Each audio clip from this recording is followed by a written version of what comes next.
Halo Sobat Antara, kembali dalam program Bicara di Antara Megapolitan bersama saya, Heru Starman. Dan saat ini saya berada di kampus Universitas Muhammadiyah Sukabumi. Dan saat lagi kita akan berbincang-bincang dengan Ibu Rektor Universitas Muhammadiyah Sukabumi. Yuk, ikutin saya. Assalamualaikum Bu Rektor, sehat Ibu? Alhamdulillah. Alhamdulillah. Bapak juga sehat? Alhamdulillah sehat. Ya. Akhirnya sampai juga di kampus ini Bu, kampus Muhammadiyah. Terima kasih, selamat datang di kampus umum. Terima kasih. Izin Bu mau bincang-bincang sebentar? Ya, mangga. Ya. Silahkan. Ya, baik sahabat Antara, saya sudah berada di ruangan Rektor, Bu Rektor di Universitas Muhammadiyah Sukabumi. Di ruangan rektor ini, dan telah hadir juga saya bersama Bu Rektor, yaitu Ibu Dr. Reni Surmabani. Ya. Assalamualaikum Ibu. Waalaikumsalam. Gimana kabar? Alhamdulillah. Sehat Ibu ya. Ya baik sahabat Antara, bicara kampus ya, tidak selalu bicara akademis ya, karena di kampus sendiri bisa mengembangkan bakat maupun bisa mengembangkan soft skill mahasiswa. Bu Reni, saya nyebutnya Bu Reni aja Bu ya. Bisa ceritakan dikit dong Bu, sejarah kampus ya Universitas Muhammadiyah Sukabumi ini dari awal sampai sekarang perkembangannya seperti apa? Iya, kebetulan saya bergabung di UMI ini dari awal UMI berdiri. Jadi UMI ini berdiri tahun 2003. Persis kemarin 13 Juni itu pileg kita yang ke-22 tahun. Nah, pada tahun 2003 itu diawali baru 10 program studi. Ya, pendirian UMI ini didirikan oleh Persyarikatan Pimpinan Daerah Muhammadiyah Sukabumi, dan ini merupakan amanah dari Musda Persyarikatan. Jadi kalau di Muhammadiyah kan ada Musda, ada Muswil, ada Tamar yang bertingkat pusat. Nah, dari hasil Musda yang terakhir pada saat itu, kalau tidak salah tahun 1996 diputuskan bahwa Muhammadiyah Sukabumi ini akan mendirikan Universitas Muhammadiyah Sukabumi. Dan itu alhamdulillah bisa terwujud pada tahun 2003 keluar izinnya dari kementerian. Untuk alamatnya ini di Jalan R. Samsudin SH nomor 50. Sukabumi. Terus kalau apa sih jadi visi Universitas Muhammadiyah Sukabumi ini ke masyarakat, atau apa sih jadi misi yang dibawakan gitu? Misi dalam pendirian atau misi UMI-nya? UMI-nya sendiri. Kalau UMI-nya sendiri sebetulnya sudah berganti beberapa kali visi ya. Tapi untuk visi yang kedua itu tahun 2012 mulai kita canangkan, dan itu dilanjutkan sampai sekarang. Yaitu untuk mewujudkan Universitas Muhammadiyah Sukabumi yang unggul dalam keimanan dan keislaman. Cita-citanya, karena ketika kita evaluasi misi itu belum tercapai ya 100%, sehingga visi ini diperpanjang. Sehingga ya sampai sekarang dengan harapan pada tahun 42 itu bisa tercapai unggul dalam keilmuan dan keislaman. Amin. Semoga ya Bu ya. Yang berarti itu unggul dalam keislamannya itu loh. Oh ya, itu yang utama ya. Betul. Tadi Ibu bicara berapa 10 prodi ya. Nah, sampai saat ini apakah ada penambahan prodi dan seberapa minat mahasiswa dari prodi yang ada di sini? Ya, awal berdiri 10 program studi. Awal berdiri itu saya ingat betul kalau Muhammadiyah itu ada Laskar Pelangi ya. Ya. Ingat gak Pak? Laskar Pelangi itu kan awal itu siswanya sedikit, sama Umi juga pada saat itu saya ingat betul hanya sekitar 200-an. Jadi kalau kita bagi 10 prodi itu kita rata-rata 20 ya, tapi sebetulnya tidak seperti itu, ada yang di bawah 10 ya, tapi juga ada yang banyak. Alhamdulillah saat ini kita ada 24 program studi, bukan hanya diploma dan sarjana, tapi juga ada profesi dan magister. Oh, ada magister sekarang? Ya, ada magister, dan yang terbaru baru keluar izinnya itu untuk profesi pendidikan guru PPG, dan yang sekarang sedang proses itu tambahan program studi magister ilmu kependidikan, yaitu magister pedagogi. Mobilanya insya Allah mudah-mudahan bulan depan sudah bisa keluar izinnya, sehingga dengan tambahan itu kita ada 25 program studi. Nah, dari semua program studi yang ada di UNI, kalau disebut mana yang paling unggul, itu sebetulnya kita menyebutkan unggul itu mungkin dari sisi akreditasinya ya. Oh, bukan seberapa banyak minat ya? Iya, dari sisi akreditasinya. Kenapa? Bukan karena seberapa banyak minat, karena minat itu kan kaitan dengan cita-cita setiap calon mahasiswa kita ya. Iya, betul. Jadi walaupun kita arahkan kemana, kalau dia cita-citanya, kita mahasiswa sendiri gimana? Betul ya, kalau seperti kita mengarahkan anaknya gitu. Yang unggul saat ini kita ada 3 program studi, agribisnis, pendidikan guru SD, dan pendidikan matematika. Nah, tapi secara umum kalau misalnya yang minatnya paling banyak di saat ini, jadi setiap tahun itu memang ada berbagai perubahan ya. Sekarang itu lebih cenderung kepada yang tetap nih, yang tetapnya dari awal itu lonjakannya itu tidak terlalu turun atau tinggi gitu, tapi selalu gitu ya, stabil bahkan meningkat, tapi tidak terlalu ini. Itu teknik informatika, administrasi bisnis, dan akuntansi. Kemudian ketika ini kadang-kadang berkaitan juga dengan kebijakan pemerintah ya. Iya, saya lihat. Nah, betul. Ikut juga ya. Betul. Ketika guru katakan guru terkait dengan IT ditiadakan, minat yang PTI berkurang. Ketika musim ada sertifikasi guru, minat yang ke pendidikan guru melonjak. Nih sekarang PGSD juga banyak sekali peminatnya. Jadi kadang-kadang gitu juga berkaitan dengan kebijakan pemerintah. Sekarang yang banyak peminatnya sudah lebih dari 4 kelas yang untuk mendaftar, itu ilmu hukum, ya, agribisnis juga yang awal-awal itu saya ingat betul untuk bisa mencapai 10 siswa saja itu kesulitannya luar biasa karena mungkin anak muda mandang ya pertanian gitu ya. Nah, sekarang itu sudah rata-rata 3-4 kelas. Kali kita ini pertanyaan yang benar masih luas ya Bu ya, masih luas seperti sekian. Iya, kemudian juga PAUD misalnya ya, PAUD sebelumnya juga jadi guru PAUD. Nah, orang kan mungkin anak muda sekarang jadi guru PAUD itu gimana sih gitu ya. Sekarang isu-isu itu juga masih ada, tapi alhamdulillah sekarang juga meningkat, sudah lebih dari pendaftar melebihi dari ekspektasi. Alhamdulillah. Jadi jelas di setiap prodi merata ya. Nah, iya, sebenarnya disebut merata sih enggak. Jadi ada yang meningkat, ada yang stabil gitu ya. Ada juga yang jadi meningkatnya itu bukan hanya dipengaruhi oleh minat dan perkembangan zaman, tapi juga oleh kebijakan. Oke. Iya. Baik. Nah, bicara program dan kegiatan di kampus ini apa aja sih Bu yang mungkin bisa teman-teman mahasiswa ini ya bisa diundang gitu. Apalagi kan kalau kampus ini kan kampus Islami gitu ya. Kira-kira apa aja sih yang ada di sini kegiatan program? Kalau program terkait kemahasiswaan kita ada fasilitas untuk meningkatkan minat dan bakat mahasiswa, itu banyak sekali.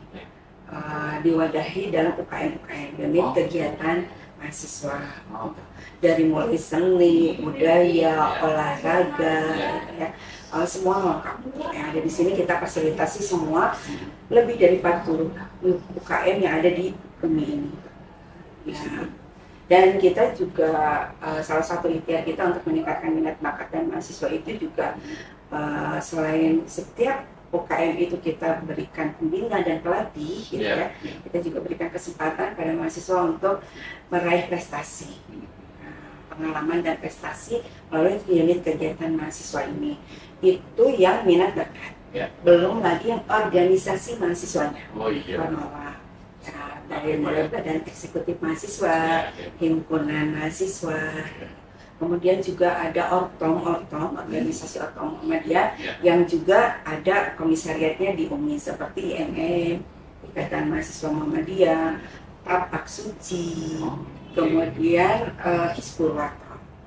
Jadi beragam kegiatan kayaknya mungkin nggak pernah sepi ya kampusnya, Sabtu Minggu selalu dari kegiatan. Ada aja, makanya saya kadang-kadang nggak punya libur Nggak punya libur sama sekali. Undangan itu ada saja sampai harus berbagi sama Pak Wakil Rektor, sama Dekan. Bagaimanapun juga kalau semua ingin dihadiri susah juga. Betul. Jadi beragam kegiatan itu mungkin ada mahasiswa yang berprestasi mungkin ya.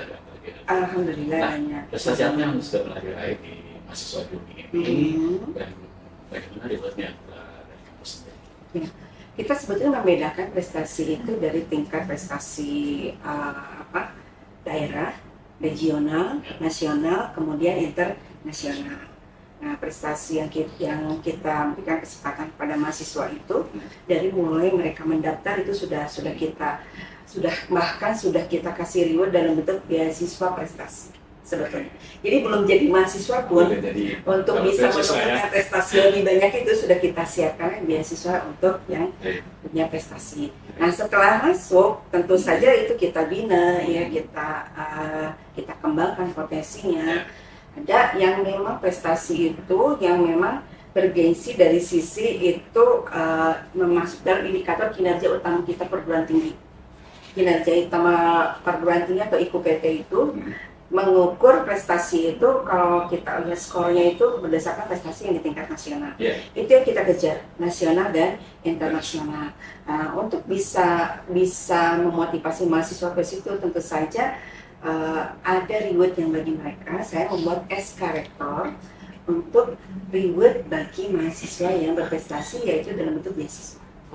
Ya, jadi misalnya walaupun misalnya selama ini bukan penerima beasiswa, kemudian mereka berprestasi tingkat nasional atau nasional, kita berikan reward sehingga misalnya nih dalam berikutnya itu ada stimulan dari reward prestasi. Nah, mereka yang berprestasi itu di awal, terus selama dia berkuliah, ketika yang berprestasi tercapai itu ya untuk target prestasi ada kan ya, ada beberapa mahasiswa banyak.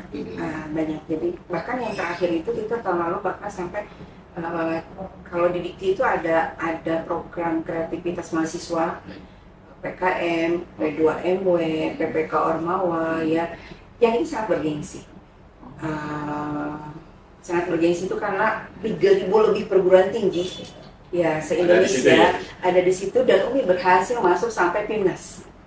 Ya, jadi di PIMNAS dan pulang membawa banyak medali.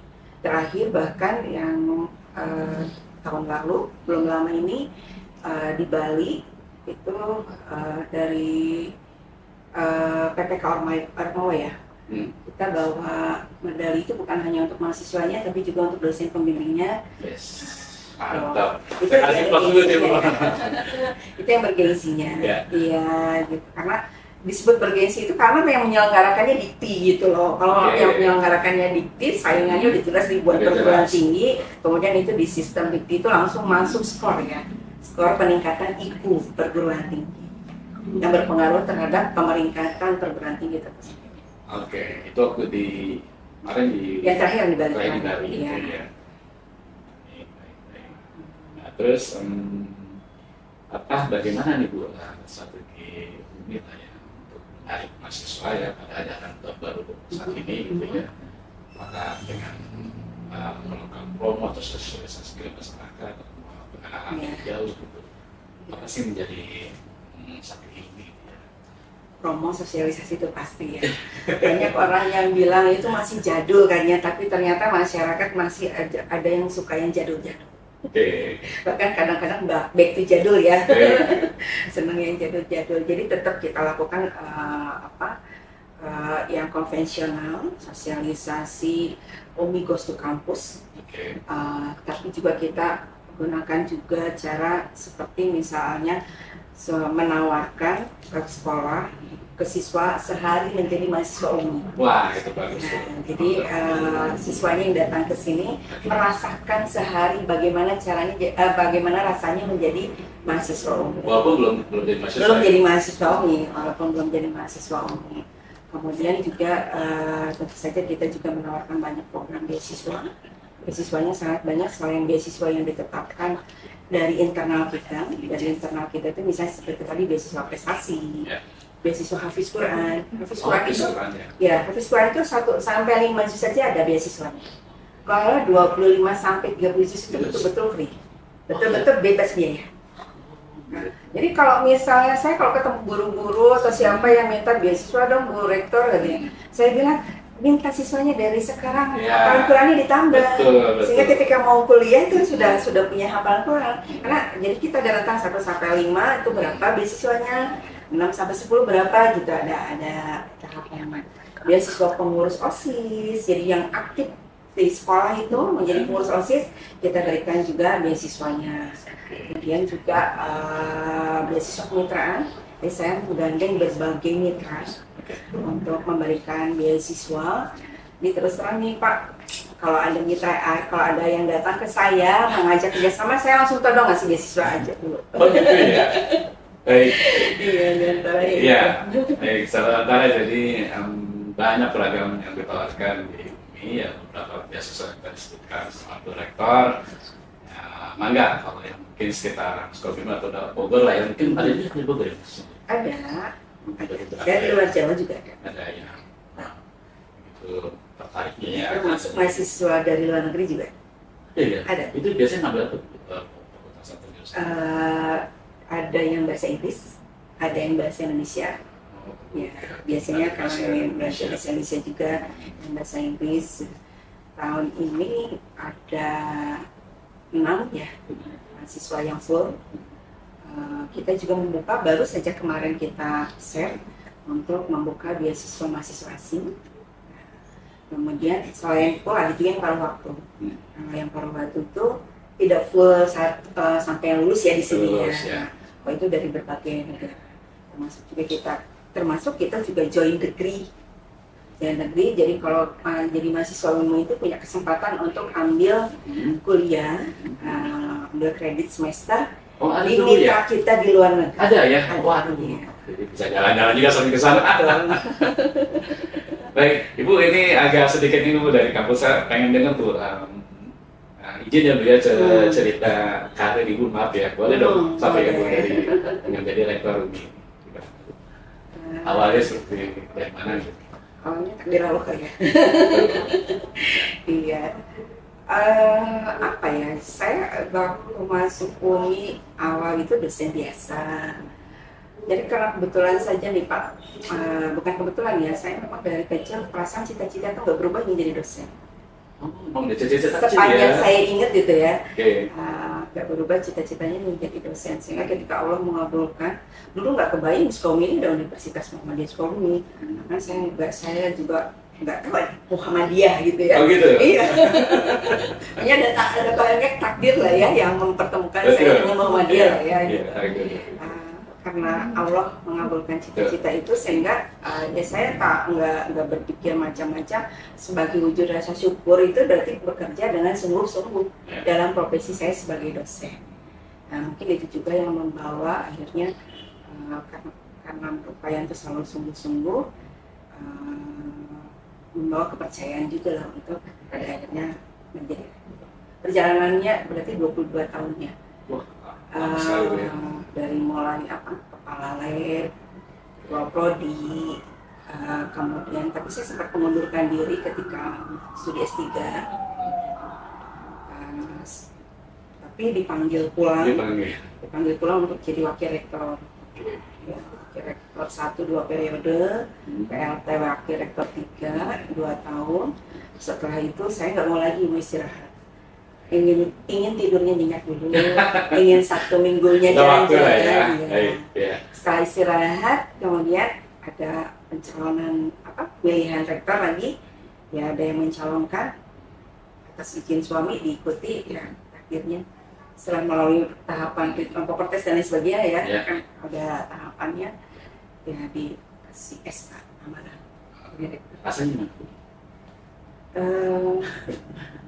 apa ya? Bahagia mungkin? Enggak. Ketika pertama menerima SK itu, apa ya, ngahulung itu apa ya bahasa Indonesia? Ya. Ngomong apa, nggak kebayang gitu ya? Iya, sebetulnya sudah kebayang sih, ya, sudah kebayang, maksudnya sudah kebayang apa yang harus dilakukan ya, karena kan memang kita ketika dalam pemilihan itu kan memaparkan visi misi kan, jadi sudah tahu apa yang mau dilakukan. Cuma mampu nggak sih dengan amanah ini gitu? Agak sedikit ketakutan, karena pasti akan jadi sorotan. Harus hati-hati dalam bertindak. Contoh misalnya, ini sederhana saja.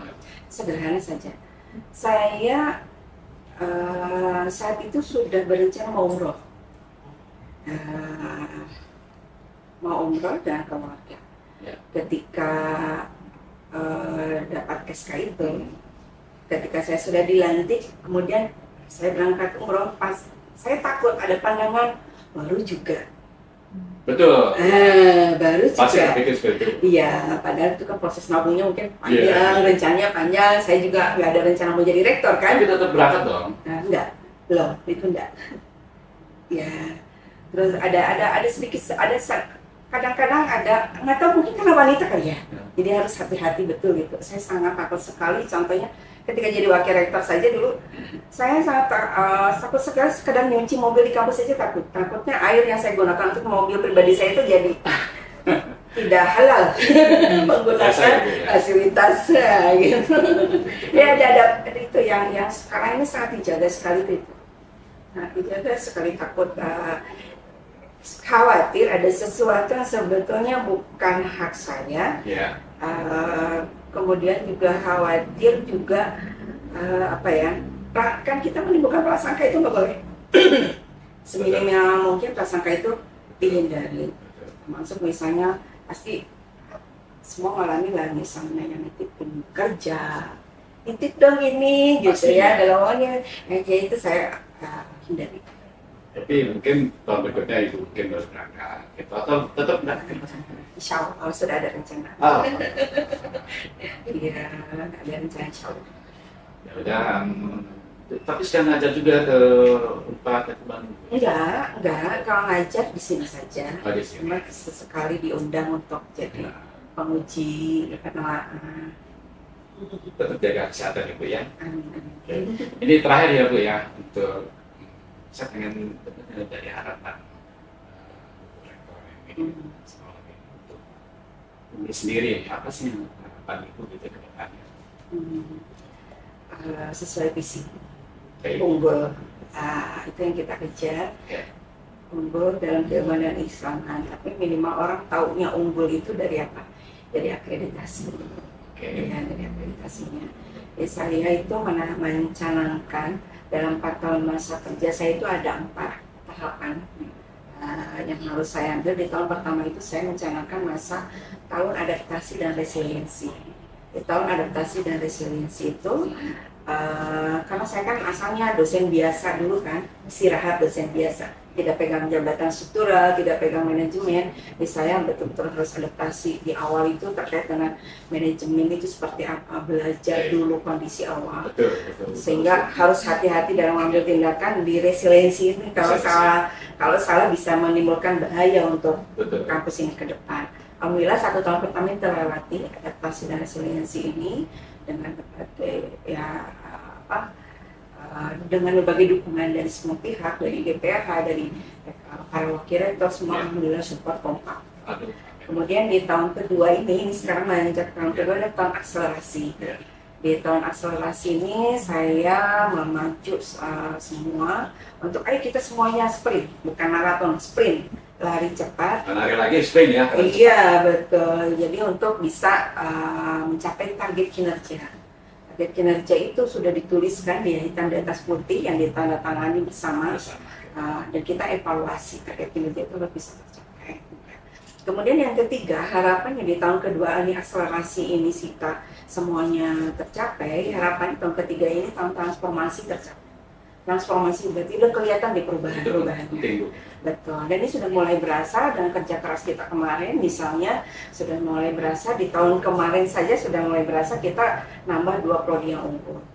Kemudian tahun ini alhamdulillah juga jumlah pendaftar kalau dari sisi kepercayaan masyarakat itu melonjaknya 3 kali lipat dari sisi kepercayaan masyarakat. Untuk data per bulan ini di tahun yang sama dengan tahun depan melonjaknya 3 kali lipat. Untuk kepercayaan masyarakat itu kan dilihat salah satunya meningkat kan, ya gitu ya. Nah, ada banyak indikator sebetulnya kita tetapkan. Harapannya di transformasi di tahun ketiga bisa juga kelihatan. Jadi kalau transformasinya udah kelihatan, tahun keempat ini di masa akhir tugas saya, reputasi UMI meningkat. Jadi tahun reputasi. Gitu. Dan itu yang mau kita capai, jadi tahapannya jelas, langkahnya sudah terukur. Tinggal bagaimana sih membuat harmonisasi antar semua sivitas akademika UMI ini untuk bisa mewujudkan itu bersama-sama. Baik, terima kasih nih Bu, semua informasi itu bermanfaat dan semoga Ibu diberikan selalu kesehatan, fit, ya, dan semua harapan yang cita-citakan semoga tercapai Ibu ya. Semoga kita di sini bersamaan. Baik, Ibu, demikian bincang dengan Bu Rektor Hendrik Maulani di Universitas Muhammadiyah Sukabumi. Sampai ketemu dengan program-program berikutnya. Jangan lupa like, comment, share, dan subscribe di channel YouTube Antara Megapolitan TV. Saya Hendrik Sutarman, besertaku kami. Assalamualaikum warahmatullahi wabarakatuh. Waalaikumsalam warahmatullahi wabarakatuh.